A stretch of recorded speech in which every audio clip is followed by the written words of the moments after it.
मला भावासारखी खंबीर साथ माझ्या डॉक्टर अरविंद भातांब्रे साहेबांची, लाला भैयाची आहे आणि खंबीरपणाने लढण्यासाठी माझा अंबादास जाधव सुद्धा भाऊ पाठीराखा, माझे अजित नाना माने साहेब उमेदवारी डिक्लेअर झालेल्या क्षणापासून सोबत आहेत. हामिदभाई कागद पेन घेऊन सगळ्याला लाईनवर नियोजनात ठेवून येत आहेत. तुम्ही सगळे एवढा आशीर्वाद दिलेला ही आणि आदरणीय साहेबांनी जबाबदारी टाकली आहे, विश्वास टाकलाय. माझी जबाबदारी वाढली आहे, माझी जबाबदारी वाढली आहे.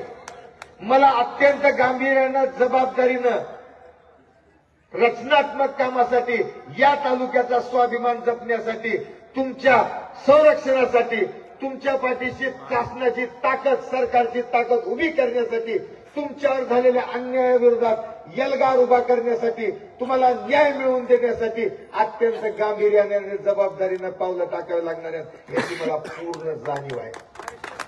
आणि ती जाणीव ठेवून तुम्हाला सांगतो, तुम्ही आदरणीय साहेबांच्या साक्षीने एका प्रश्नाचं उत्तर द्या. ही जी MH55 झाले, तुम्ही मला निवडून दिल्यावर तिथे गेल्यावर रद्द करण्याची हिंमत माझी आहे का नाही? आहे का नाही? आणि जर कुठं मला अडचण येऊ लागली, आदरणीय अमित भैया साहेब तिथे आहेत,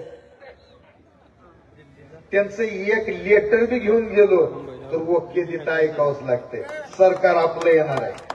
त्याच्या पुढे जाऊन जर काही ताकद दिल्लीतून लावायची झाली तर खासदार साहेब आहेत, सगळं मिळून बॅकिंग मध्ये आहे.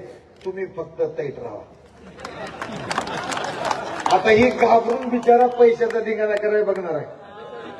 एवढ्या 4 निवडणुका झाल्या, कुणाला रुपये दिल्ली. त्यावेळेस ही जनशक्ती विरुद्ध धनशक्तीची लढाई लागल्यावर घाबरून पैसे द्यायचं बोललेल्या, पैसे दिल्यावर कसं करता